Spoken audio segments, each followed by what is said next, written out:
அருள்மிகு முத்துமாரியம்மன் திருக்கோயில் போட்டிருக்காங்க.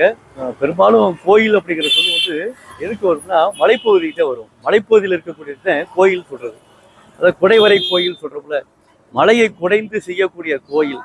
அப்ப பழனி மலை கோயில், திருப்பரங்குன்ற மலை கோயில், திருத்தணி மலை கோயில் சொல்றோம்ல, மலை மீது எதெல்லாம் அமைந்திருக்கிறதோ அதையெல்லாம் கோயில் சொல்லணும். நிலப்பகுதியில எதெல்லாம் அமைந்திருக்கிறதோ அதெல்லாம் கோவில் சொல்லணும்.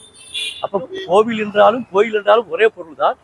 அந்த கோவிலானது எங்கே அமையப்பட்டிருக்கிறதோ அதை வைத்துதான் அதனுடைய சொல்லானது இடம்பெறும். அப்ப கோ கூட்டல் இல்லு சொல்லும் போது கோனா அரசன், இல்லுனா வீடு. அரசன் தங்கி இருக்கக்கூடிய அரண்மனையை மக்கள் தெய்வமாக வழிபட்டார்கள். அதனால கோயில் பேர் இருந்தது, கோவில் பேர் வந்து சொல்றோம். அப்ப கோயில் என்பதற்கும் கோவில் என்பதற்கும் இதுதான் வேறுபாடு.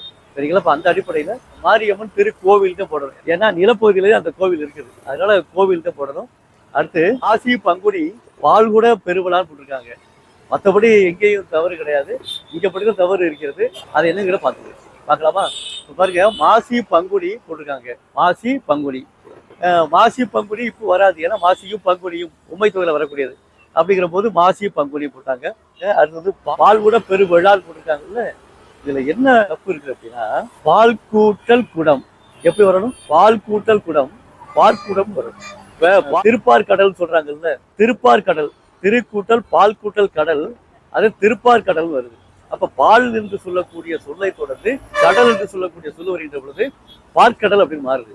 அதே மாதிரிதான் பால் கூட்டல் குடம் என்று சொல்லுகின்ற பொழுது பால் என்ற சொல்லும் குடம் என்ற சொல்லும் சேருகின்ற பொழுது அங்கே ஒரு புணர்ச்சி இது கொண்டு தோன்றுகிறது.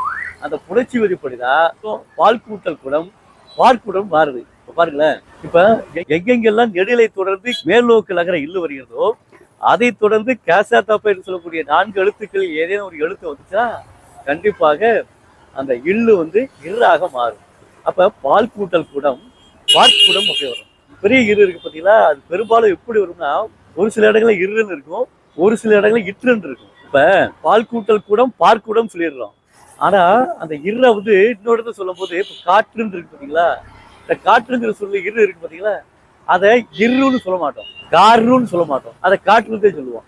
அப்ப அந்த பள்ளிதாகர இதானது எப்படி மாறும் அப்படின்னா இடத்துக்கு ஏற்றவாறு பொருளாக மாறுபடுகிறது. அப்ப அந்த அடிப்படையில பால் கூட்டல் குடம் பார்க்குடம் அப்படி வரணும். இப்ப பாத்தீங்கன்னா பார்க்குடம் வரணும். அப்புறம் இம்மு இருக்கு, இம்மு இருக்கு பாத்தீங்கன்னா, இம்மு போயிடும். கெடுதல் விகாரம் என்று சொல்லக்கூடிய தந்தையில அந்த இம்மு போயிடும். இம்மு போன பிறகு பால் கூட்டல் குடம் கூட்டல் பெருவிழா, பார்க்குட பெருவிழா இப்போ வரும். வரக்கூடிய காலகட்டங்களில் இந்த மாதிரியான ஒற்றுப்படைகள் வராமல் பார்த்துக் கொள்ளுமாறு அன்போடு வேண்டுகிறேன். நன்றி, வணக்கம்.